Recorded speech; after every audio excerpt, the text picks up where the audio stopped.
Hey, welcome back, Moto Academy podcast. We just do these live nowadays because I feel like it makes it a little bit more fun. You guys give me something to hole shot, real GP with a big hole shot, Moto second, and our Vens rounding out the podium, Dawson 401. We've got an OG top five without question. Who's going to round out the top five? Hunter 01 rounding out the top five. Welcome back. This is episode 109. We're getting our stuff together here at the Moto Academy, and you know what that means? That means I know what episode it is nowadays. Also, I figured out how to work my headphones.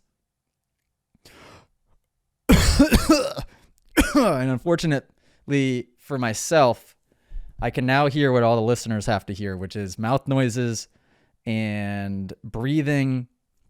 God forbid I take a sip of this water, which I'm going to do right now. Let's hear what this sounds like.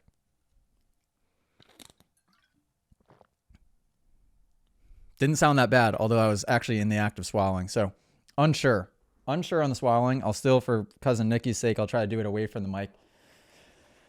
Yeah, episode 109. We're going to do shout out. We got Ty Lepis here. I still don't know how to say it. Ty, I'm going to bring you on here and you're going to tell me how to say your last name correctly. We got Bull 786, Shelby Peterson, needs more practice, yeeted and deleted. We got Jackson Eckstein, don't know. And I'm getting ASMR, don't know how to say it. ASMR. We got Zach Alley in here. We got James in here. William Evans, Dirt Bike Dave, 109 in Phoenix today. Yikes. I tell you what. Connecticut is quite nice this time of year. Today it is about 68 degrees. The trees are all orange. We went for a hike. We went cold plunging. We went and hung out with some pumpkins. Millie's liking it. It's a good place to be this time of year. It is not 109 degrees, I tell you that much. 104 in NorCal. Holy moly. I hope it cools down a bit by the time I get to California next week. For gosh sakes. Okay. So the way this episode is going to work. Full live recording. So this is first ever, I want to say, full live recording of a podcast where you guys get it right from the get-go, right from the rip. Already sitting disrespectfully, so there's that. And we have predetermined guests, members inside of the Moto Academy app. We've got the Real GP and we've got Ty Lepisier. That's got to be the only way you can say it. I don't know how else you could say it. Both going to come on, going to try to keep me on the rails. Shout out Ethan. Has given me some talking points, which I have figured out how to pull up on my computer. All of this is quite surprising. And that's how we're going to do things today. I'll have one of those guys maybe, or somebody help keep an eye on the comments. So that way I don't miss your guys' comments entirely. Mind Moto, shout out. Actually, one of the questions we're going to answer is a podcast question. Hashtag podcast question from Mind Moto. Is he going to bed yet, or is it early enough where he's not? Just popping in to say I love you, but got to bail straight away. Mind Moto, come on. I got to get these things earlier so you can hang out with us. Okay.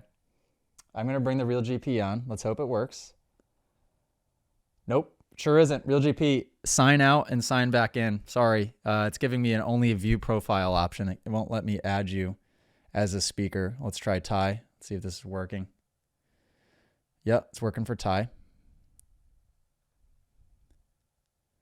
If anybody else is stationary and wants to join for a podcast episode, by all means, toss an emoji in here and I can try to add you guys to the chat as well. Preference here would be not driving, so you actually have good service and good Wi-Fi, preferably. It's working. Oh, all right. Yeah, you actually look... Right. You look pretty legit. Like, you look clear. Do you have Wi-Fi, or are you going off of just... You working I got with... Wi-Fi going. Okay, beautiful. We're outside. Talk again. Hello, check, test. Okay, yep, your audio is working. Beautiful. Let me try again with the Real GP. Well, are you at your house? Yeah. Oh, it's working. Okay, here we go. And how do you say your last name? Lepisier, you got it. Oh, yeah. Okay. You had it. I just overthink Years it. of experience. I overthink it because there's so many. Lepisier is a common one. Okay, I wouldn't have guessed that. The Real GP.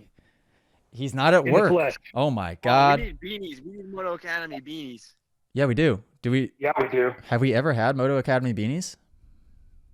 Yeah, we did once upon a time. No, we didn't. Before it was Moto Academy, when it was AJ Catanzaro Moto X Academy, we had beautiful beanies with just like a little logo and a little tag type of deal. Do you know what I mean?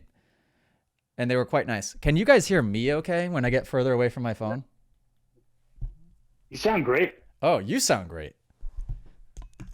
Oh, God. Hang on. I learned from the best. Well, Hey, can I have like 30 minutes to shout out everybody? I'm just kidding.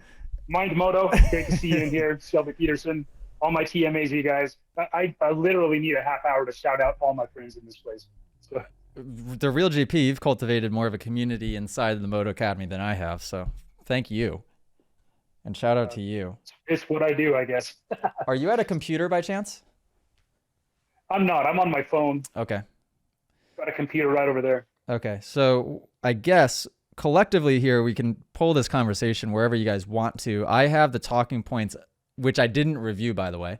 I have the talking points up on my, do you have them printed out? Yeah, I printed them out. Oh, great. Okay. So even better. Instead of me trying to look over at this computer, Real GP, you could, if you want, you tell us what you want to talk about, and I'll let you can, What? I'm going to co-host, and you're going to completely run the show. Oh, great. This is wonderful. So good luck out there. Now I'll stick with the talking points that that Ethan sent us. But first off, I'm in the middle of compiling a bunch of gratitude quotes, and it amazes me how many different walks of life seem to tie back into things like the 7 spiritual laws of success, the war of art, all these books that we're reading. Like, you can pick any organized religion, new or old, and they all have like a lot of these same ideas, just coming at them from a different angle. And it's really awesome to see how many different people take their own life experiences, and it all comes back to this one thing, and gratitude's always at the center of it. I love it. So yeah, and the more you learn from different people, I guess the big realization in it all is, I was like, well, okay, it definitely seems as though it's all pointing the same direction.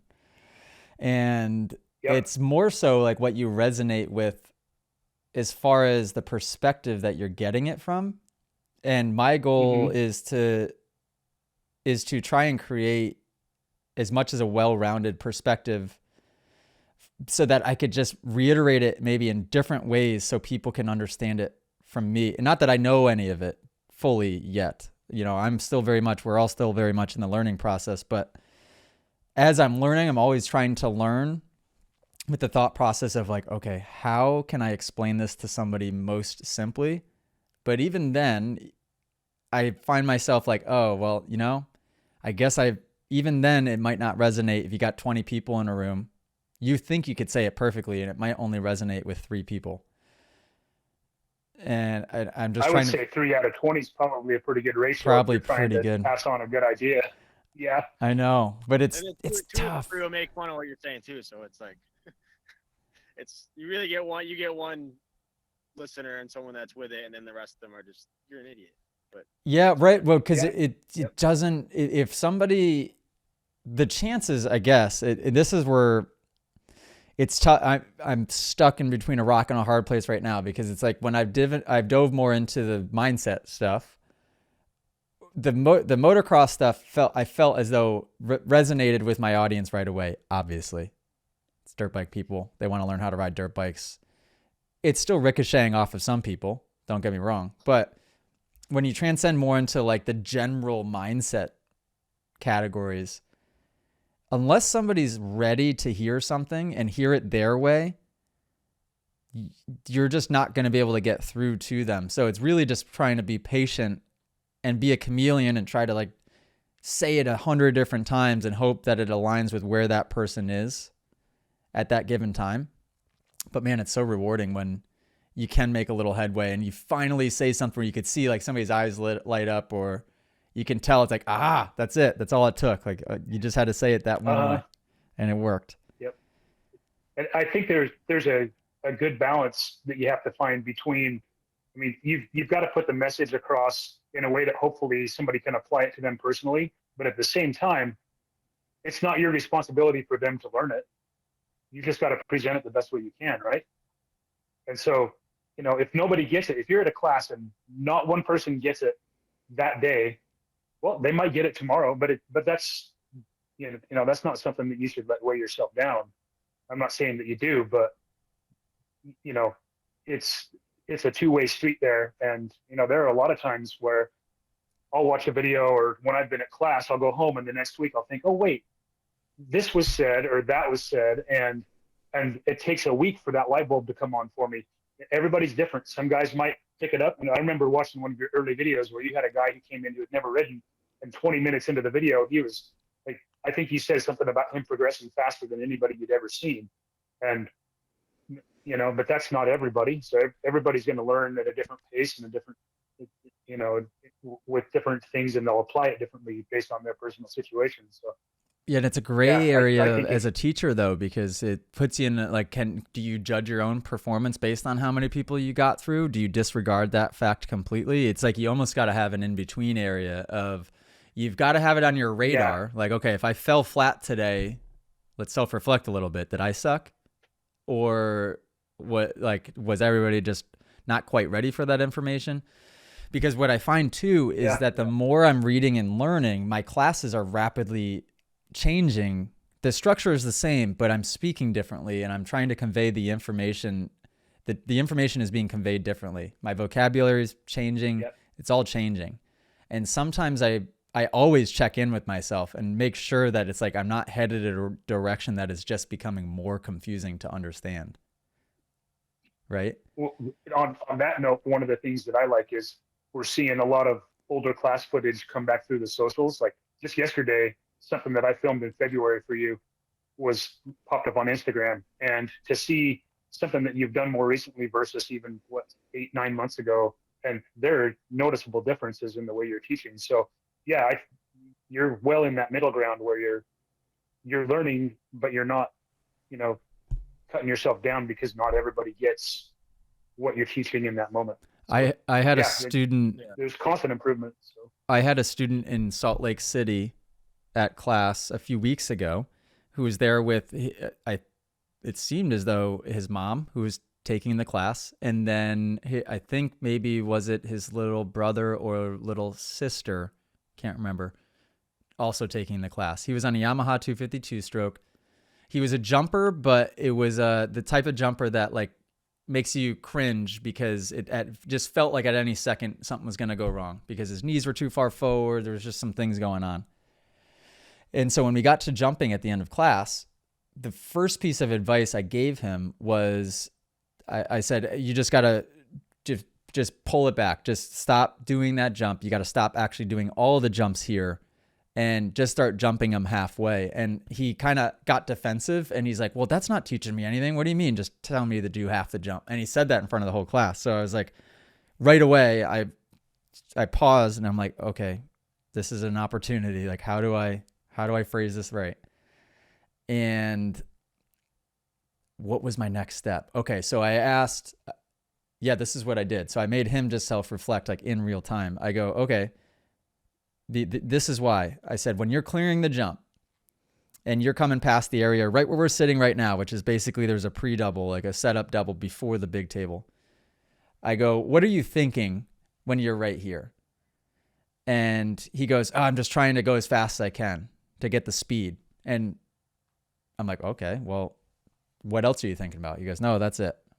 Okay, great. Point proven. If we roll this jump, I need you to only think about keeping your knees back so that your knees don't come forward in the air. So if that's the only thing that you're thinking about, you're not going to be able to clear this little setup double. So that's why I want you to jump the tabletop halfway. And I guess in me just having a couple of self-reflection questions and working him through that process like in real time, it clicked and he understood it. In fact, he started then asking me for book recommendations after that. And I told him to read read Mindset because one of the next things that he said is he goes, oh, I'm sorry I reacted that way. He goes, it's tough for me sometimes to get the advice when the advice means that I have to wait a while for it to work. That's literally paraphrasing, but that's basically what he said. And I go, oh, great. Read Mindset. if you understand, I said that's a fixed mindset, right? If you want instant gratification and you don't have the patience to kind of like be in the process to be able to get to where you want to go, that's the difference between fixed mindset and growth mindset. I said, you absolutely need to read this book. So at the end of class, he comes over and he writes it down. Yeah, it was cool. Because maybe 5 years ago, had somebody questioned me in front of everybody at class like that, I probably would have responded with more ego and not been able to walk him through that process. Right. I was talking to some kids, and there's this double, and one of them was on a 50 and one was on a 65, and they're both just framing it. It wasn't even a big jump, but they're just framing it and framing it and framing it.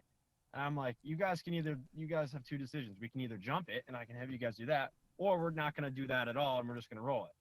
And so one of them was like, well, I just want to jump it. Let me jump it.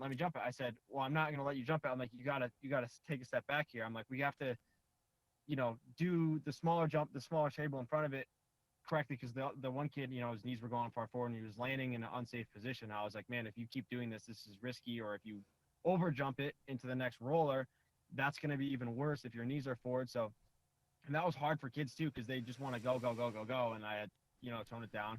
I'm like, you're going to get sick of rolling this. I'm like, so we can practice jumping on another jump and then move back to this double. And they ended up both getting over the double, but it was the same thing with the ego thing. I was like, all right, I have to like really think about, especially with kids, it's like, how can you, and that was my biggest struggle at the beginning was with classic, going back to what Real GP said, like teaching people, you got to figure out like, okay, they're not all coming to the track for the same reason I might be. So what do they want to get out of it, and what are they looking for? And so even like a couple of minutes of conversation with people, even as a group, like that went a long way. And I was like, all right, like these people just want to enjoy riding their dirt bike and want to just be more comfortable going around the track. Like that's, whereas, yes, granted, I was thinking about, all right, what's the fastest way? What's the best line choice? Okay, no, these people just want to, let's stick to this one line. Let's make it safe and consistent, and then they can apply it to the whole track. And then that's the right way to teach it. And then, at least for me, that's what worked that day. And I was like, all right, this is pretty cool, because now we're on the same page. And like I had a smaller group, 10 people, and I was able to move collectively as a group because I was able to start at like ground zero. Whereas some people, the people who progressed, I don't want to say the least, but had the least, intention to get better were the ones that went into it with, I'm just going to go fast. I've got everything under control, like that. So it was take everyone back down. And I started like at an even playing field with, pretend this is your first day riding a dirt bike, and we need to figure out, how to execute anything. And that's how it worked best for me. I feel like, I don't know. That's a good learning. That's a good perspective to sit in as somebody that's learning. Just pretend it's your first day doing it. Especially with. And I was like, all right, I'm like, hang on a minute here. I'm like, this actually is good for me too. Like I'm learning just as much as they are, not from a teaching perspective, but like, I need to go to the track more and just, okay, how can I make this turn less complicated? Let's not just come to this turn, as fast as I can and then make sure my technique's good, but like, let's take it way back to my timing and smaller things. And that went like, how much force am I putting into my fingers when I'm using the front brake? Like that's energy there, like just small stuff like that. And I was able to just get a lot from it. Even just doing the drills with them, I was doing the same thing. I was like, man, this is really helpful actually. So, but easily overlooked. I had an aha moment at class yesterday, 2 days ago in Minnesota, where smaller group setting than what I'm used to. I think there was maybe 25 people at this class. And so it allowed a lot more individual time, which was cool. And we got to jumping at the end of the day. And it was one of those classes where the first set goes out and I have to reel them back in quickly. Like I had to stop the group after 2 minutes because it was just getting ugly. And I hadn't had one of those classes in a while. And I'm like, okay, well, this would be interesting. Like, let's see everybody's reasoning and let's see what happens here. I asked a couple of questions.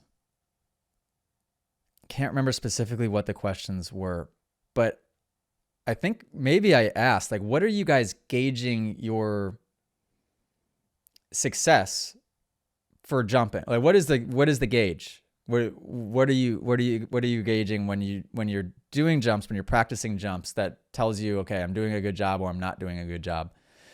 All of them answered, well, when I clear the jump, obviously.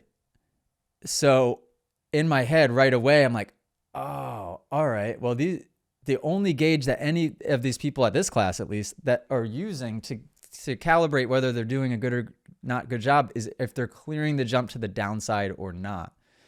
What a horrible way to be able to track your progression. The reason I say that is because I had to pull the group off because none of them were ready to be jumping the jump to the downside yet. But in their minds, they couldn't not do it because that meant that they weren't doing well and they weren't progressing. It's the drill I've been doing lately, and it makes you focus on the process instead of the product of clearing the jump to the downside, is setting up the cone at the 1/4 mark or the 1/3 mark or the halfway mark, and just telling the whole class to just land front tire first at the cone. Use a pull in the clutch, tap the rear brake if you need, and front tire first. I don't know if I said that. Pull in the clutch, tap the rear brake, use body English, try it in second gear, try it in third gear, try it in fourth gear, experiment. But the goal is to just have consistency in landing in that same point at the cone, front tire first. And get the approval and the A-OK from me that you're doing it with the knees back, the head forward, the feet in the right spot. And then you can start jumping a little bit further from there. And just getting people to commit to that process. I was like, oh my God, everybody is only gauging whether they're clearing the jump or not. Like, it wasn't an obvious thing, but I never really thought about that was the issue for a lot of these people the whole time. Does that make sense? Yeah. And that's kind of the most obvious or the easiest metric to gauge your jumping off of is, are you clearing it right? And I mean, and how many of us have had that situation where somebody will give you crap for not clearing a jump and it makes you feel a little bit less than, and so, yeah, it's easy to fall into that trap of using that as your gauge. We're way off topic here, but I've got one more question for both of you. So one more question for both of you, and it came from both what Utai and AJ were saying. When you go into a teaching situation, how often do you find that somebody shows up at class and they're just there trying to impress you with their speed or their skill and not so much to learn? And how do you turn that around so that they have a better class experience, or so they have an actual learning experience? I don't think that anybody consciously comes to. Yeah, and I will say too, like, Ty, you're in the early years of your teaching, relatively speaking, at least compared to me, at least compared to, I don't know, freaking somebody that's been teaching for 20, 30 years. So what I experienced more in the early days is that used to happen more. I don't know if I was recognizing it more because it would make me mad. I don't know if it was because I was a younger kid. So it was just like kids were closer to my age and they thought it was appropriate. It happens less now. What I will say is I don't think that anybody is really consciously going to class like, oh, I'm going to show off today. Like this, that's my mission. I think it just happens subconsciously without them realizing it. So my strategy, at least, is I've learned I definitely talk about it at writers meeting and make sure like I lead with that. Listen, the goal today is to go 50% or less. I'm going to have to remind a lot of you of that throughout the day because I think most of us here haven't ridden 50% or less, maybe ever on the dirt bike. Usually it's at that 80 to 100% range, and that's just because we thought that was normal. So I will remind you of it, but I don't care who you are. I don't care how fast you are. I've seen it all. I've seen the fastest. It's not going to impress us. What's going to impress us is the person that's willing to slow down and to try to put in that conscious effort to just ride 50% or less. And then I just do my best to, as soon as I see it in real time, I'll pull the person aside. I think those situations, I try not to call them out in front of the whole group for that specific situation, because I know that's an ego tug for them. I definitely do accidentally call them out in front of the full group many times because it's a group class and I will do that by mistake. But I think that it is more effective in that situation. Try to pull them aside and just, again, a soft, gentle reminder, but hey, slow down, think about this. Slow down, think about this thing. It's hard though, because a lot of times those people are so hardwired to do that they can't help it. and you, both of you guys have, I I'm don't- sure, seen it where they will spend the whole day at class, and it's like, well, okay, they didn't slow down. They just went too fast the whole darn day. I don't know if it's necessarily like for me. I've only done so many classes, so and I'm not someone whereas like someone's gonna see me and then be like, oh, I gotta go fast and press because I'm just not at that status, which is fine. But the only time it's happened was in the warm up. People are just trying to go too fast to the standard of which I would expect in people warming up at the beginning of the day. And then outside of that, just habit of them just trying to just every time they're on the bike, just have to go fast. So I don't think I've dealt with anyone in intentionally trying to do that. I think also with you, AJ, I think just from my opinion is the more professional that your classes have got, I think people would feel a sense of like embarrassment, or not necessarily embarrassment, but okay, a sense of authority of, okay, this is how it's going to work. These classes are legit, and I should follow suit to get the most out of it. I think that's honestly, maybe that's why that's changed. I think maybe you notice it less, but I really do think it's a different, like, sort of respect thing. But yeah, my answer is, I think mainly just in the warm up, people don't warm up at the track. And to another point, I used to have that habit too. I mean, I was a kid once too. So, I mean, would show up to the track, just go out there, just go fast immediately. And then I go out or at races too. At smaller races, I really tried to do this where I would just see the track in practice, because a lot of times I remember as a kid and stuff, I'd go out for the first moto and I'd be like, fuck, I don't know how the track's going to develop or something like that. Like, how is it, the difference in the track, something like that. So. Yeah. Shelby said, I was a flight instructor for several years. FAA has a free book on their website called Aviation's Instructor's Handbook. I'd recommend you reading chapters 2 to 6. Has nothing to do with aviation, but human behavior, learning process, and the teaching process. That's cool. That was one thing I realized right away with aviation pilots is I was like, oh, this is a high level activity. Like the people that are doing this kind of generally speaking, know how to think, which is cool. There is a book called The Checklist Manifesto. I can't remember the author. I've got the book somewhere, but it talks about how aviation has a process written down for basically every eventuality. You lose an engine, here's the checklist that you go through, and how other industries have taken aviation's approach to problems that can come up, or to even all their processes, and they make these processes and they live and die by those processes, and how it makes those processes have a successful outcome on a much higher level. So I saw a video today. Shelby's recommending from. Oh, yeah, go ahead. So I saw a video today that talked about that. They called it it was like OODA loop, UNA, some type of loop. It was an acronym. And it was something that business owners and good CEOs and businesses would encounter as well. It's like something observe, correct, execute, whatever the loop is. And it's essentially similar to like the flywheel that Jim Collins would talk about. But they said that the better the pilot, the more effectively you could complete that loop, the more effective you were as a pilot. And all that loop was a process, and how quickly you could recognize and go through that process, the better pilot you were.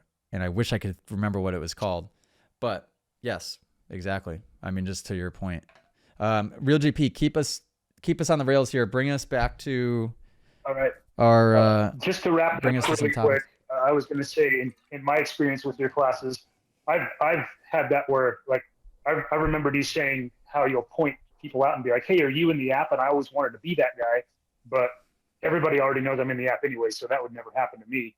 But anytime that I've struggled and my ego's gotten in the way and you've given me correction, I never feel any judgment coming from it. And that's been huge for me, because it's not like, oh, AJ thinks I suck because of this. It's never, ever that. So, the way that you give, instruction, or when you're calling somebody out at the track, in the experiences that I've had, it's been really easy to make it a learning experience and not an ego getting knocked down experience. So good, because I feel like that was I would say you're something I doing it used well. to be bad at. Not maybe Oh yeah, I'd say maybe that's been something I've really consciously worked on. Shout out Fire at Will, by the way. Shout out. Yes. His form goals greater than speed goals, 100% true. And while we're speaking of loops, shout out Loop That Leatherman. And I got to say, Yeet It and Delete It. He threw up what he calls the OODA loop. And I think that's something from the Marine Corps: observe, orient, decide, and act. That's it. And I think observation is one of those the biggest part of that. That's probably what people forget about themselves the most is the observe, self-observation. Did he elaborate on? So was Yeet and Deleted military? You said or is? Yeah, he's a retired Marine. OODA loop: observe, orient, decide, act. That is it. That's the one. Yep. And I saw a video on it today. Look at me go. Okay. Cool. Anyhow, yeah. To wrap that up, we could talk mindset for hours. You know this.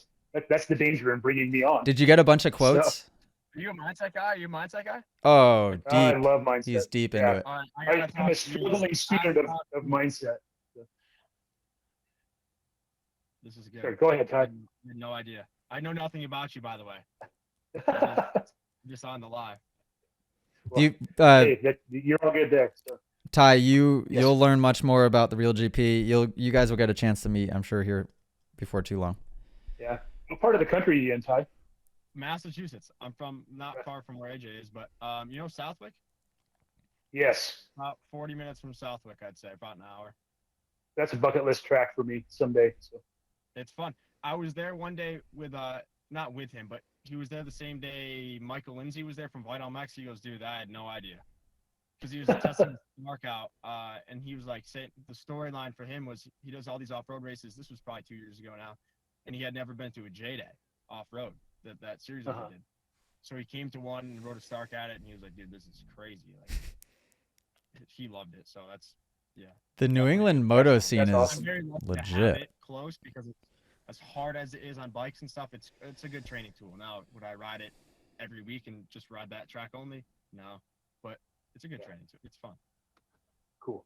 I used to hate that place. All right. So this weekend, probably happening right now, is MXDN. I'm old school. It's motocross donations to me.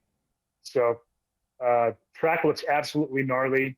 The results are kind of interesting to see. So I don't know how closely you guys are following it. I looked at some results from yesterday's qualifying race. Looks like Tomac was doing really well. Hunter, I think, placed fourth on the day. Tomac was second. Tim Geiser was first. And that dude. Guys, and I don't know if you guys. Oh, go ahead, Ty. I think so. Unless this is incorrect, I checked around 1:30 today. I think Australia won. We got second. Our worst finish was a 19th with Webb, and that got dropped. The rest of them were like 8th, 7th, 6th, 5th, 4th, and then second from a Tomac or something like that. But Geiser, if it's correct, if I'm not misspoken, he won Moto 1 and Moto 3. So, and then I think Jet won a Moto as well. Cool. But yeah, Geiser, when you said Geiser, I was like, that dude's. Okay. That dude is.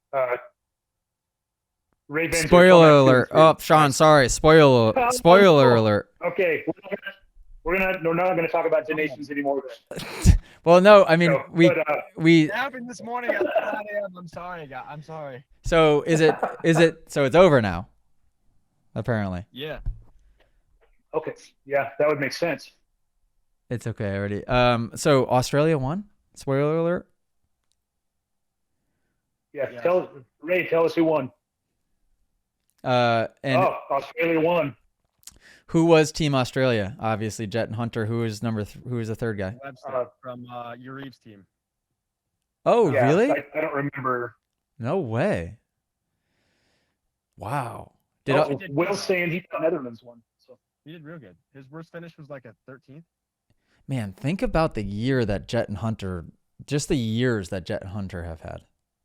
And now, has Australia ever won a Motocross of Nations? I couldn't tell you. I don't think so. I couldn't tell you either. We got 3 people talking about motocross nations that don't know moto history. Not good. Not good. Switch topics. We're gonna get In the eaten alive. US, though, I feel like that was good for us because Webb, We got none second. of those guys are really 50 guys, and so we just Yeah. kind of just thrown into the wolves, and I mean they held it down. That's Did Webb ride a I thought 450 or Chance was 250? done a little bit better, but sorry. He was on a 250. Webb was on a 250. Interesting. And Webb and Tomac were both replacements for the original picks, so they kind of went in short notice too. Aus 1, USA 2, Netherlands 3. Ah, good for Cool. Webb was ... disappointing. Well, you said it, not me. Well, that's what he gets for throwing shade on your 5-year plan. Yeah, that Just must saying. have been karma. I could have rode those ruts 100%. better than that. You kidding me? The plan is not wrong though. I don't know why people. I don't know what the hate with that was, but that was I understand it. Uh, I don't need to explain it It again. was just but- out of context, is all. So, Well, that was the original problem. Is it was out of context, and then once it was in context, doesn't matter whether that's in or out of context. But what it did make me reflect on a bit more, because why was I thinking about this just within the last few days? Is motocross is a tough sport to be a confident person in. I feel like life is kind of this way, because as soon as you share with somebody the big dream that you have, or the confidence that you might be starting to try and build for yourself, it's really easy for people to take low blows at you, like subconsciously, just because they're like trying to, think they're doing the right thing, and just like, well, you should have a plan B, or, oh, do you think that's really that realistic? Or, oh, well, maybe you should get a normal job, or whatever the advice is from family and friends, that could be anything in life, not just moto. But in moto, what I feel like happens is a weird, people just want to try to keep you down in your place. And I felt this when I was turning pro from the New England community a bit. And I was probably, I've explained this before, but I'm sure I was an egomaniac when I was 15, 16, 17 years old. But I felt it then. And it's a shame, because when people are at a stage where they're trying to have that breakthrough with like building their self-esteem a little bit, I think for a lot of people, all it takes is those few knockdowns right at the beginning for them to just be like, you know what, you're right. Yeah, I'm going to give that up, and I'm going to give up this dream. And it's a shame. And that was sort of my whole point with trying to explain the experiment, is like, listen, I believe in myself because I believe in everybody. And I believe that everybody has limitless potential, whether they realize it or not, they do. And so therefore, as a byproduct, I believe in myself. And it's just an interesting thing, but it's unsurprising, because that's, yeah. Yep. And the more I learn about all things, ego and philosophy, all of it, like the only delusion is the delusion for the person that takes the time to go on there and try to knock that person down, thinking that, hey, you're delusional, or you got to be a part of the real world. And it's like, well, hang on a second. What exactly is the real world? Because the only thing the real world is our perception. My real world is very different from real GPs. My real world is very different from Ty's, very different from everybody's in here. It's based on your observation. So therefore, there isn't such thing as a real world. The only delusion is to think that you know what it is and that I'm wrong. So exactly. And that's just ignorance. That's why I think, what, I don't have to keep calling names. Definitely don't clip this either, Ethan. Ethan's won't. He knows better. But when Webb had commented something, I think it ticked Allie off, and Allie responded and said something about the fact that it really bothered her that he's a father, and that he would, yeah. And that's what I can't help but to think too, is I'm like, geez, people are parents out there and are cutting down at people's beliefs. Like that's not great. And, right. So then somebody else, Jesse Huntley, who I don't know who Jesse Huntley is, but he apparently, I think he's friends with all of that group. He wrote a big thing back to Allie. And really the moral of what he wrote was AJ's delusional, and, this is what we have to be careful of, is like delusional parents out there. And I was just like, God, Yeah. the ignorance, you know? Oh, well. I'm trying one person at a time, Yeah. right? One person at a time.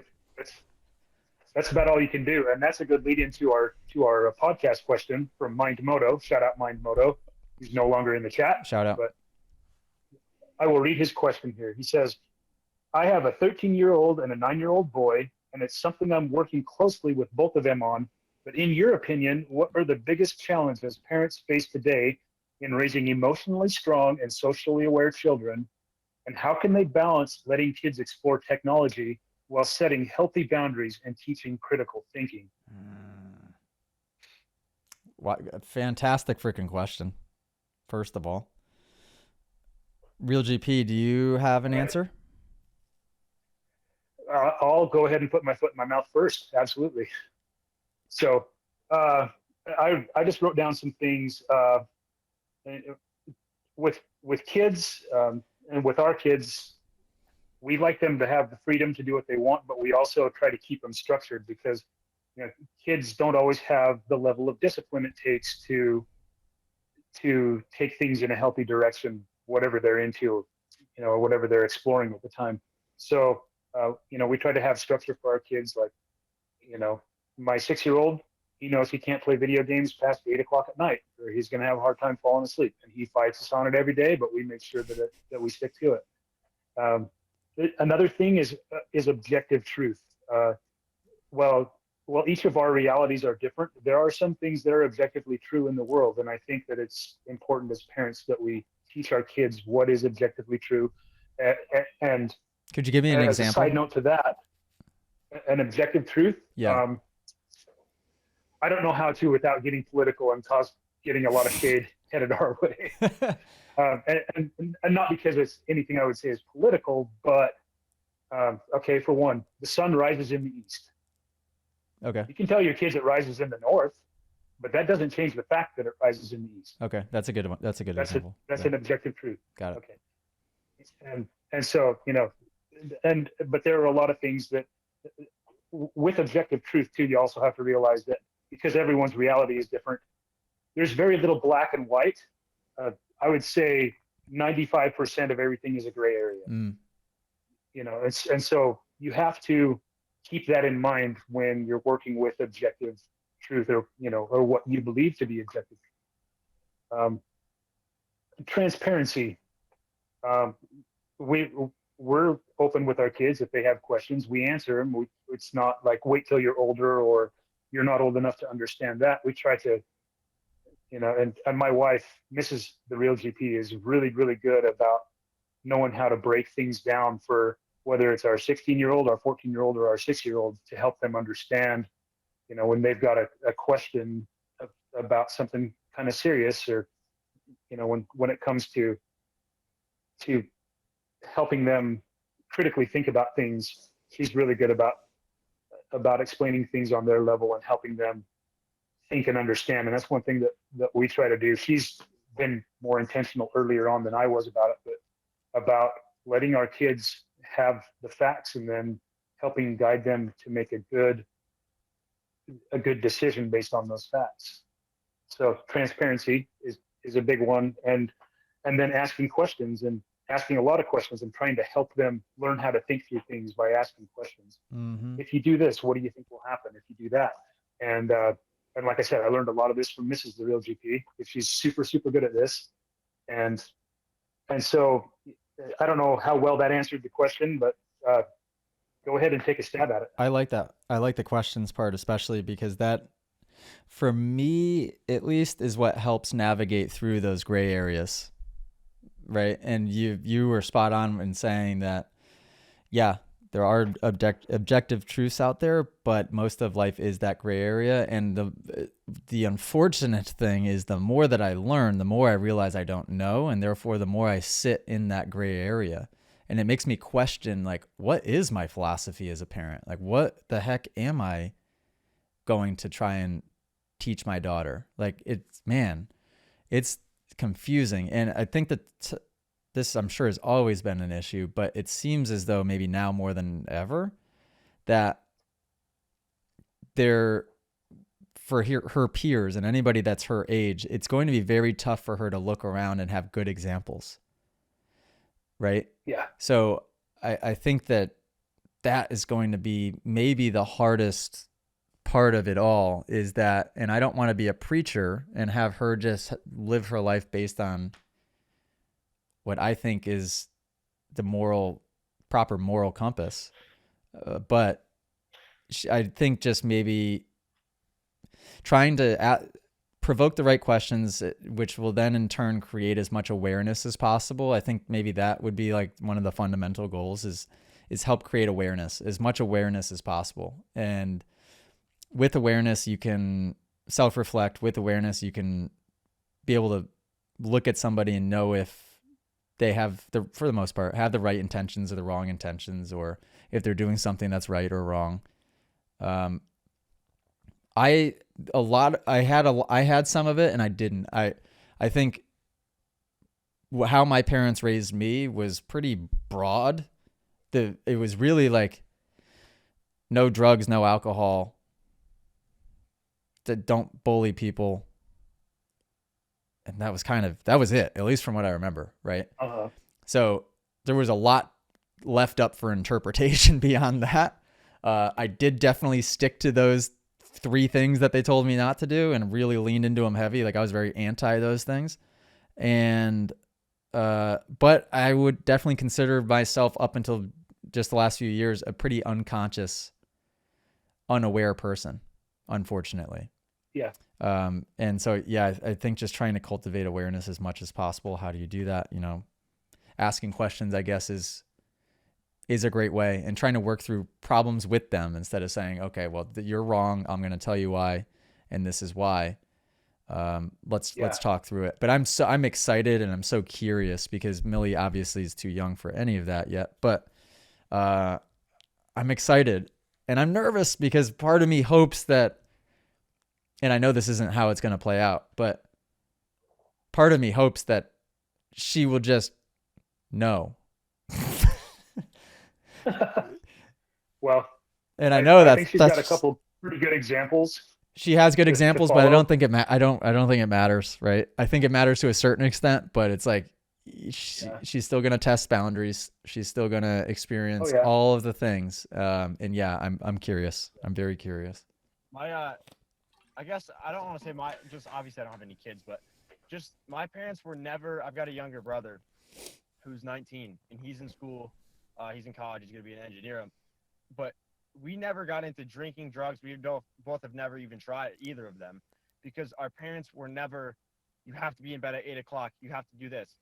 My brother is like a smaller version of me, honestly, but he's his own person. But we'd go wherever, our friend's house. They'd be doing ridiculous shit. We'd look at each other and be like, this is lame. And we'd just leave.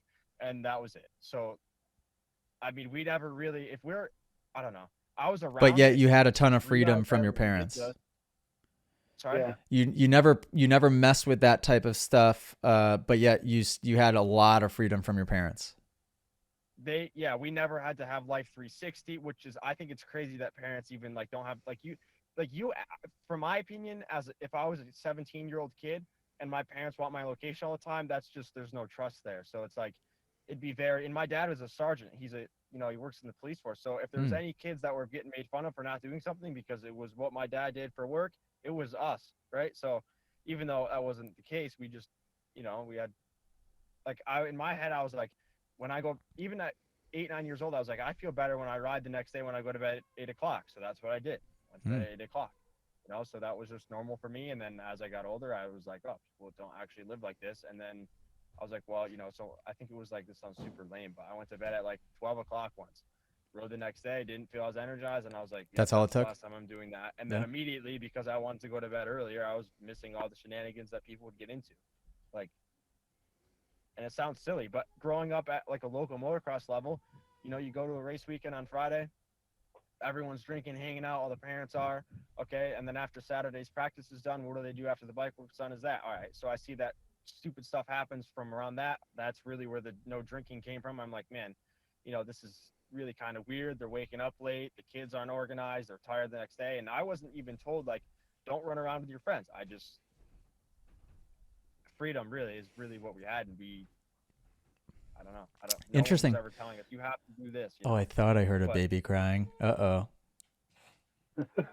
Yeah. That's a really high level of awareness for a kid. That's impressive. Um, Well, I was around good people though. Like mm, I really was.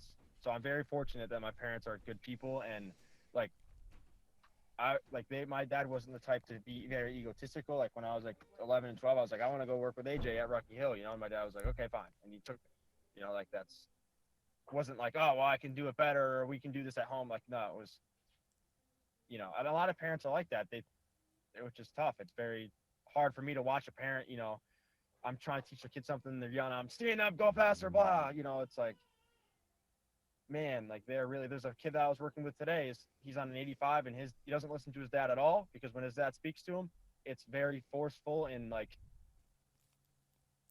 direct, and it's very like, I don't know, the kid doesn't gel with it. mm-hmm. So I would never tell anyone, parent. I had how I was raised from not getting into drinking and stuff. That's why I was raised what sounds like a very similar way, in that I had a crazy amount of freedom. It seems as though that could definitely backfire at the same time. But what you were saying, and I guess the awareness level to like know where the boundaries were, generally speaking, whether this be, I'm sure, entirely subconscious, but I think the one thing that my dad did a good job of is my dad taught me how to be calculated. And that might have started on the dirt bike track, but he always would point to Travis Pastrana as the example. And he's like, listen to Travis talk. Like, he's a super smart guy. Travis is calculated. I know he's doing crazy things, but Travis is pretty calculated. And he's taking huge risks, but he's doing it in a calculated way. And I was always like, yeah, you're right. He is. And like, if you listen to Jordan Peterson talking about teach your children to do dangerous things carefully, I think that there's something about that can create a calculated individual, which is very important to just, stay alive. Because I saw kids all around me growing up that would hop in a car with somebody that was drinking, or that would hop on the back of a dirt bike with no helmet to somebody that didn't know how to ride that dirt bike. Or I could list endless examples of things where, although I was the dirt bike person that technically did the crazy things, right? They weren't crazy. It was calculated. And when it came to those things, I never messed around with any of it, because I just knew that there was consequences and that you could die or that you could get seriously injured. And I never screwed around with it. I was just thinking, I drove by a house in my old town that I grew up in yesterday, and I looked at the house and I had a flashback of a memory when I was probably 12 years old, and I was at that house. The parents weren't home, and one of the kids had just learned some type of like sleep choke technique that would, like, I can't totally remember what it was, but it was something that, like, if you put somebody in this thing, like, they would just pass out for a few seconds.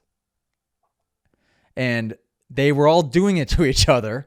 And I was like, no, yeah, absolutely not. None of you are doing that to me. I'm not involved. I'm not doing it to anybody else. I'm not involved.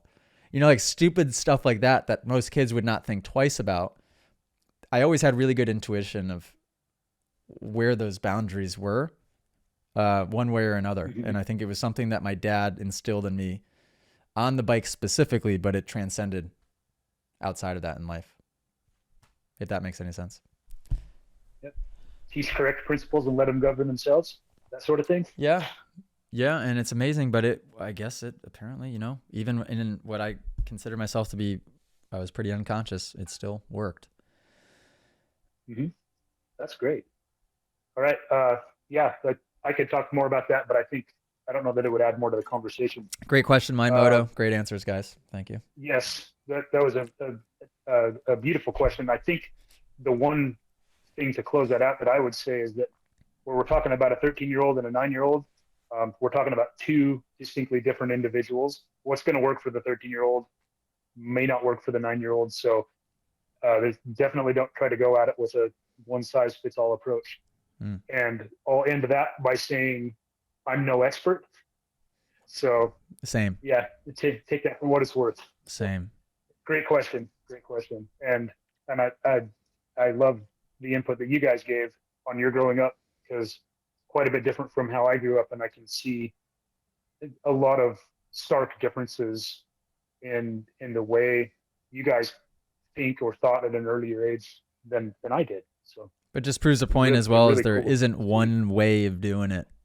You know, I like you said 100%. earlier, it's all gray area. So it's trying to figure out how to navigate that gray area the whole time. I was yeah. I was like, I wasn't nervous for my brother, but I was like not surprised I didn't get into anything, because I think what gave my parents some leniency and some security on it was I always just wanted to ride. Like, I did not care about anything. I just wanted to ride, and if it didn't have anything to do with that, I didn't care for it. But my brother, he didn't ride, so but I don't know. So yeah, that's all I'll add to that. All right. Hey, Fire at Will just posted up a question. We're going to get into talking suspension in a few minutes, Fire at Will, so I'll pop your question up then. Great. Great. All right. Real GP, you're a great you didn't host. want to talk about. Oh, thank you. Yeah, you're welcome. Just trying to keep up with you guys. So. Yes. Did you want to? You said you didn't want to talk about the Instagram clips because we weren't sure how to post them up, correct? Correct. We can talk about Okay. the AC and the Axel Hodges. Although those were photos on Okay. Instagram, I remember what it was, so we could talk about that. Okay. So yeah, Axel Hodges riding dirt bikes on day one of his honeymoon in Tanzania. I couldn't get away with that. No way.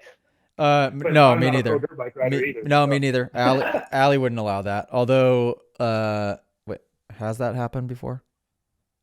On our honeymoon, certainly not. Where did we go on our honeymoon? Oh, we went to Cabo, which we didn't like, by the way. But how cool was that? Like, what the post, and when I got to like the third or fourth slide of it, and he was out on the track, and they're on like the moped thingies. I'm like, wow, that is so cool. And it's something that's what it's all about, right? Yes. That is he didn't get paid. Wouldn't have imagined. He didn't get paid to show up there. He probably just showed up and hung with the people. That is absolutely what it's all about. That I loved it. That's why as soon as I saw it, I screenshot it. I sent it to Ethan because I'm like, I want to talk about that in the podcast. Shout out Axel Hodges. I think that is so cool. And I can only hope that more and more people that have an influence understand how important it is to just take a half day of your time, take a day of your time and go do something like that, because those people will remember it for their whole lives. Like, how awesome is that? And when you start doing it, I know it's not about being selfish, but there is a selfish aspect to it. You're going to feel really good. So the byproduct of doing something really nice for other people is that you just feel really good about yourself. If you have any one thing that I liked was the video of him stopping and getting pictures with kids and signing autographs. And we've got a local rider here who goes over to the MX for Kids. I think it's called MX for Kids races over at Fox Raceway. He's a little 5 or 6 year old kid. He's sponsored by the same photography sponsor that I am. Shout out Needed and Deleted. Shout out. And he posted up, Axel was out riding the same day he was there, and he totally let him come up and chatted with him and got an autograph and pictures with him. Cool. And like you said, it's really cool to see guys of that level. I mean, he's a household name, and never too cool for his fans. And that's how it ought to be. That's a good example for any other professional out there who's high profile, whether they're a musician, an athlete, you name it. That's how it ought to be. And it was really cool to see that. I think we have a lot of decent examples of that kind of emerging at the forefront now. Like Plessinger, Yes. Jet is a great example. Hunter's a good example. Those guys they're great in that sense, which is cool. But yeah, I just love seeing stuff like that. And then right after that, why was I on?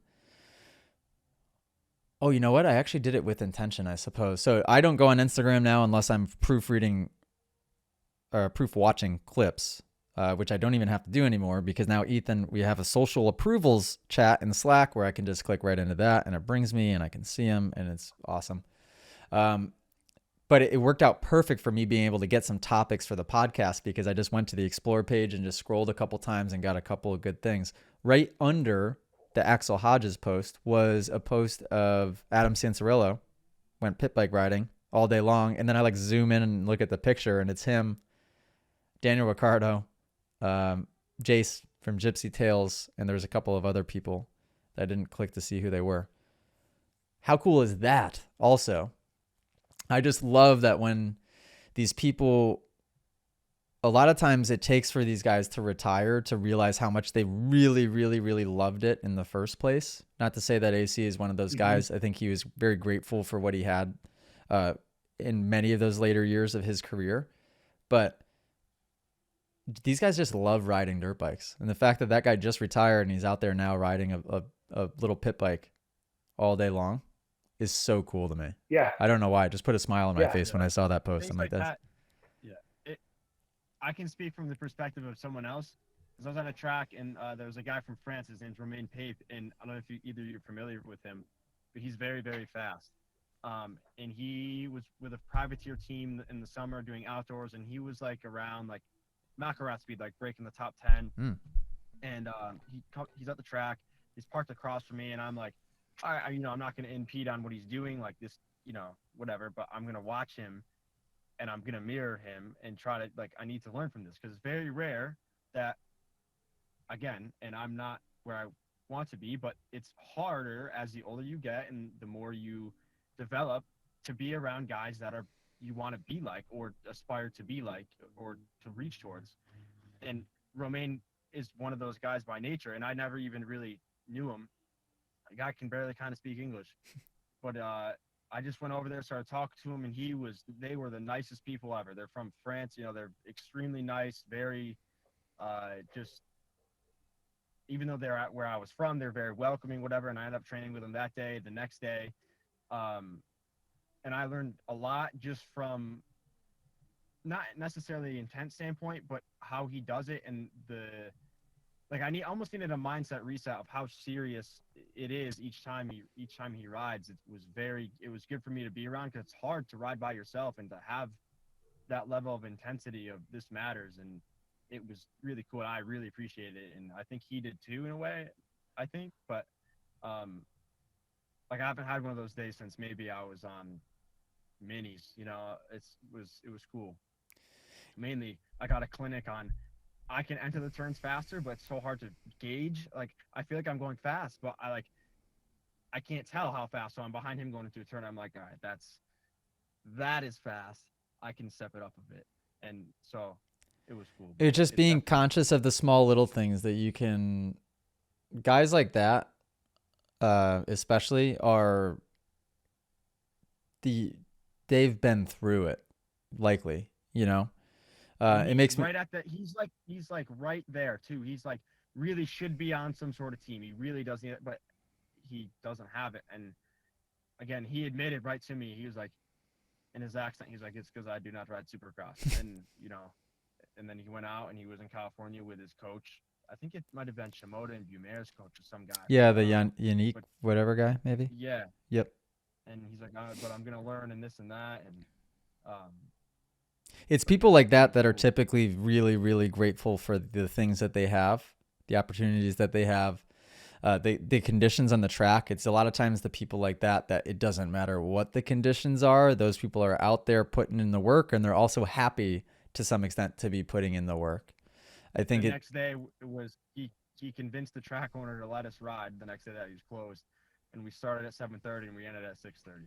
Like, it was because it was the only day that he could have rode between that day and the next national, and because they had to drive, so it was. I was like, all right, this is pretty cool. Yeah, but it wasn't like just hard moto, hard moto, hard moto, hard moto. It was this moto we're going to focus on this, the next moto we're going to focus on this, the next one we're going to do this, and we're going to make sure the bike's good and consistent throughout the whole thing.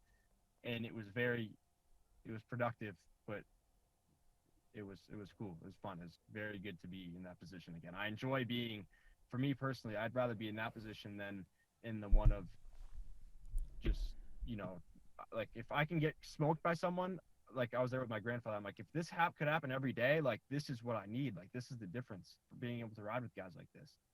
and around guys like this, you know. Yeah. It's cool.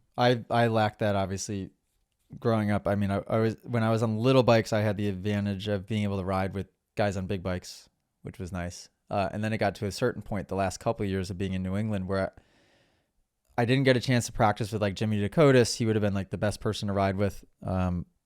I did a few times, but really never. I was just doing all the riding by myself. Yeah, which made it difficult. But anyhow, Real GP, keep us on the rails because we're an hour and 8 minutes into my recording, and Millie is up, which means that I got another 6 minutes. On that note, I didn't realize it was 4:30. Okay. I Thanks, appreciate Ty. You guys having me. Yeah, thanks for hopping on. I'll be around. Great to meet you, Ty. Great to meet you, Real GP. I'll send you a message. Sounds good. Okay, thank you guys. See ya. No problem.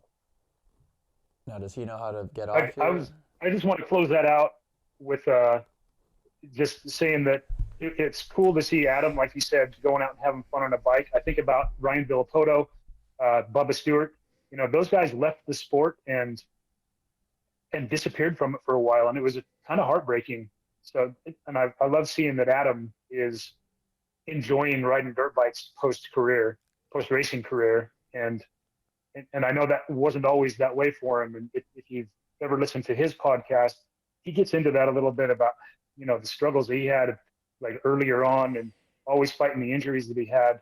But, you know, to see him, especially in this last season, to see how grateful he openly was for all of the opportunities that he had and how happy he was even in having to retire. Like it was really nice to see, and it's cool to see that in action with him just going out and riding with his buddies and having a good time. He's a high level. Doesn't have to be on a factory bike to have a good time. He's a high level individual though, and he's a learner too. Like with today when I was doing the scrolling to try to find the talking points for this podcast, my whole feed is still populated with somehow, because you got to imagine it's either Jackson or Ethan in there. It's still cultivated in kind of like what my algorithm is, right? So as I'm scrolling, it's all like inspirational type of shorts, and all of them are liked. Every time I went to one, it was liked by Adam Cincerillo. There was even one I got to that it was doing a quick explanation on quantum physics and like perspective. It was slicing a loaf of bread or something. He was using an analogy of quantum physics, liked by Adam Cincerillo. I'm like, okay, all right. I have class with him. So now you gotta see if you can beat him to liking the right ones. Yeah, I want a podcast with him so bad, but I have class with him this week at some point. Yep. I fly to California in a couple days. I've had class with him before. I still say that and I've had a lot of amazing guest instructors. Adam, from my memory, he might still be my number one favorite guest instructor that we've had. So I'm really excited to have him back. I want to podcast with him so badly though. And we were originally supposed to have the van there. We're not going to have the podcast van anymore. It's with driver Jamie in the East Coast because he just had knee surgery. But I would love to sit down and have a good long conversation with him because you could tell he's leveled up a lot maturity wise, mentally in the last 3 years. And I'd be curious to know what that journey's looked like, where he's learning from. I know he reads a lot of Ryan Holiday stuff for sure. I've seen him post those books before, but yeah, I love that. I think it's cool. And Jace is also a super high level guy. And Daniel Ricciardo, there's no way he's not a high level guy. I mean, just be where he is in Formula One, right? He's got to be. But I know for a fact that Jace Gypsy Tales is like every that's why Jace and I got along so well. Is we were on that same journey of just trying to learn and read and recommending this. And so that'd be a fun group. I want to hang out with those guys when I go there. What the heck? Save me a pit bike. Heck yeah.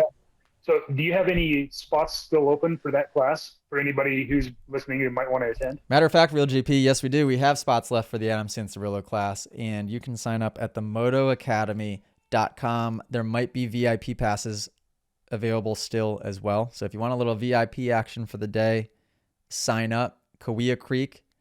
I did confirm. The Fox guy told me is Kahila, something. And I'm like, I don't know. Somebody corrected me and they said Cahuilla. I think it's the proper Native American way of saying it. And he looked it up. Sure enough, It was Kauai. Yeah.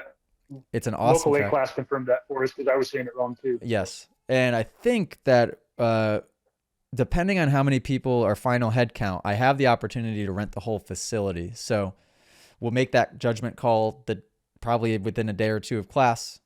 So either tomorrow or the next day. But if it ends up being a big group, we'll have the main track and we'll have, I guess, the vet track. Yeah. So come join motoacademy.com. Okay, great. Cool. Speaking of riding for fun, how was MX23 last week? Wow, what segues you have. Can we sync up my podcasts with you, Real GP? Maybe more than just by accident this one time? Absolutely. Okay. Now, would it have to be when you're home, though, probably, to do it right? Or The home would work best. Okay. On Wednesdays and Fridays, I've got more latitude in my schedule because I work from home those days, so I can pretty much schedule a break from work whenever I want on those days.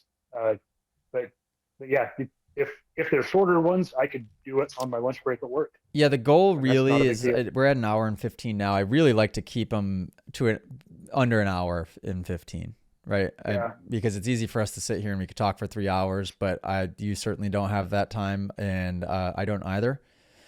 But I love having you Right. on here. I would love to be able to. No pressure, but I'll try and coordinate with you, and if you can make them great. This stuff recharges me. I love doing this anytime I can. So yeah, I'd love to hop on again and do this. It helps keep me on the rails. I got some tough feedback from the Moto Academy Inner Circle on our team call the other day, because I was asking the group as to, hey guys, how come our podcast downloads hasn't seemed to budge the last 2 months? Like the download number has remained the same. Relatively speaking, it's going up, but not much. And driver Jamie and Jackson both agreed that they said when I talk by myself, I just go off the rails sometimes, and that it is more interesting having a co-host. They really liked the ones with cameraman Cam, and thought that Yes. he was a good match with me and would provoke the right types of questions, and it was good convo. I agree. And I think it's just helpful to have somebody else that's on the same wavelength, that's there talking to you, and also talking about, because that was the next thing, is they're like, well, why couldn't you just talk about X, Y, and Z? And I'm like, well, the problem is I'm not interested in X, Y, and Z, so I'm not going to sit here and talk about it. Right. And I think that was a lot of their frustration with me, is like, well, what the heck are you going to talk about then? Like, what are you even interested in? Because half the stuff that they would provide as ideas for moto stuff, I'm like, I don't feel like talking about that. I miss having Cam on these podcasts too. Yeah, you guys had a really good thing going there.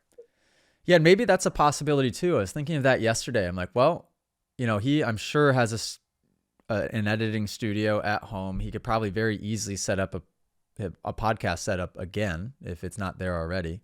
Mm-hmm. And just because he's not with us as a full-time employee and wouldn't be editing the podcast doesn't mean he couldn't easily be a co-host, right? Right. So yeah. But yeah, I'll maybe. happily make time to help out with the podcast. Yeah, well, thank you. And to answer your question, I did finally get on the dirt bike for what was actually like, yes, we were working just like I always am anytime I'm at the dirt bike track, but it was more of a day to show up and just ride. And it was really fun. And the same common theme as last few times that I went to the track, and that, gosh darn it, I get tired so quickly that it's frustrating because I want to stay out there, but then I get a little bit of arm pump and I get a little tired, and I know enough. I'm like, I just got to pull off, as much as I want to just keep going. I think it's actually helpful though, because it's making me more and more probably relatable to the average weekend warrior, in that I know what it feels like now to be tempted to want to stay out there and keep going, even though the form's starting to fall away, even though you're getting that little bit of arm pump, you're starting to breathe a little too heavy. And it's like, oh, AJ, just pull off the darn track. Especially on the Stark, it can get away from you so quick. Yeah. But we did a last second roll call, got some Moto Academy people there. Shout out Ethan. Ethan is our new video guy, for lack of a better term. Ethan brought his cousin and one of his buddies who were both pretty fast, actually. We had Kenny C18 there. We had Ty Reynolds there. We had Scott, forget his last name, there. We had the blue check, who I don't even know if the blue check is in the new app or not, but he was there. And what we did, and I don't think this has come out yet, we staged a stagger start race from slowest to fastest. And Ethan's cousin and his friend were both very fast. So, and I'm on the Stark. The Stark is also stuck in race mode, which means it's stuck at 48 horsepower. So I don't know how to adjust it higher than that, which I needed it higher than that. And I'm like thinking to myself, oh boy, I'm not even going to be able to catch these guys at all. So this will be an interesting video. The whole idea is like, let's make this GoPro video interesting by just setting up a staged race essentially in front of me. So they start slowest to fastest. Also, my other main goal is I've got brand new white gear on. I'm like, I don't get roosted. I got to make the video look cool, but I also can't get roosted. And sure enough, like it turns into mass chaos. And I hope the video portrays how chaotic it got as I was coming through the pack, because as I caught the very first guy, it's such a short video. It's only like a 3-lap race. When I caught the first guy on lap 2, he had caught the guy in front of him, and he had caught the guy in front of him. And so everybody caught each other at exactly the same time. And it just turned into this mosh pit of like everybody everywhere. And meanwhile, I'm on the electric bike, so nobody can hear where I am. I hope the video is good. But it was a blast, and it felt like a race. I was putting my foot out in some corners because I was making mistakes where normally I'm just demonstrating at class so I don't mess up or make mistakes. So it felt a little bit more racy. And yeah, it brought me back. It's just like, I'm glad that I still got some years left in me, because I love it. It's so fun. And it's so fun to put that competitive edge on it too. You're officially a vet rider now, so you might have to sit down a little more. Yeah, man. Yeah. Yikes. When I turned 25, I'm like, well, technically there is a 25 plus class, but I don't consider myself vet. I'll be vet when I'm 30. And now that I'm 31, I'm like, that's still not, I'm not vet. I'll be vet when I'm 40. And then when I'm 40, I'll change that. There's the 40 plus class. So there you go. Yeah, I'm not vet Cool. yet. I'm still not vet yet. And is this something that you're going to try to do more of? Get out and just have fun ride days, or? Well, no, probably not. Until the reason I say no is because I'm still very much in like be home with Millie and mom mode. Mm-hmm. Especially September was a hectic travel month because there's a lot of classes that were rescheduled, got tossed into September, and October is very much the same, which is, I don't like that. So when I'm home with them, and I'm not going to take a day to be away from them if I don't have to. And because that's what it turns into. And even though the track is only 45 minutes away, it doesn't matter how you work it. Even if I don't wash the bike, which I haven't washed that Stark in 6 months now, it still takes a while to load the bike up, go to the drive 45 minutes, stop for waters on the way. So the drive turns into an hour, do your riding, do your filming, whatever, you get back, you've eaten up a 6-7 hour window for sure. Like, so the day's gone. I think what might happen though, we might move again. Whoopsie daisy. So yeah. And I think that I've had some really great conversations lately. I think that the opportunity of a facility is very, very much on the horizon. And then I think even for our personal property, the goal, and I might have mentioned it on a live stream, outside of a facility and a community and what we're going to do on the bigger scale, I still want to have my own personal property and home. And I now think that the goal for that property will be to have something 5 to 10 acres, not super big, but big enough where we can kind of spread out. Have a cool private track, have a guest house or a couple of guest houses, and have it set up to where we can sell it as a retreat experience. Have people come rent a bike, hang out for a couple of days, maybe just do it a couple times a quarter, once a quarter. So that way it's just like when it pops up, it sells out. Doesn't take up too much of my time, but we can offer the cool experience. But anyway, the reason I'm saying that is because the key is I need to be living where I'm riding. To be able to ride, I need to be living where I'm riding. So I could just hop on a bike, ride for 30 minutes or an hour while Millie's taking a nap like I'm doing in this podcast and call it a day, right? Because it's tough. I don't know. Yeah. I really don't know how people do it. I really don't. With like having, more than one kid, and by the way, more than one kid that's not a baby, and being able to find time to get to the dirt bike track and to do maintenance on a dirt bike and all of those things. It's just holy cow. People amaze me. Yeah, I think a lot of the people who do that really regularly, like on the weekly, are taking their whole family to the track, and that's a whole other set of logisticals. Yeah. But yeah, that's how they do it. I was spoiled when I first got back into riding in 2021. Colton Brady and the app and I we lived like a mile away from each other, and we had a little loop that we cut in that was a 10-minute ride from our houses, and so we never even had to load up. Cool. Yeah, if I had an hour, I could go out and ride the loop, and then our normal riding area was only a 20-minute drive away anyways. So it was really spoiled. When I got back to Arizona, and now we have to drive for 45 minutes to an hour to a riding area.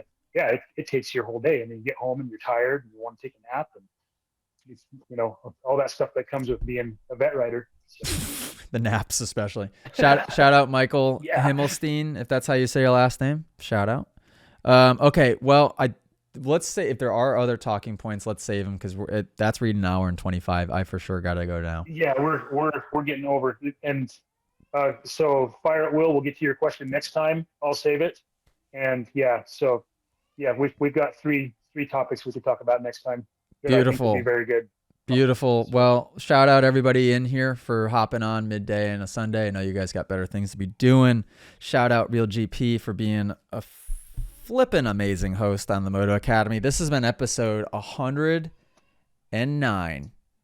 109. I think episode 110, that's pretty cool. But episode 111, since it's all ones, we're going to bring Millie in here and have Sweet. Millie can just completely host the whole podcast because she can say 3 different words now. So that's enough to be able to podcast, at least in my book. Okay. Yep, absolutely. Episode 109, Real GP. Cool. Thank you. Toodles. We did it. Toodles.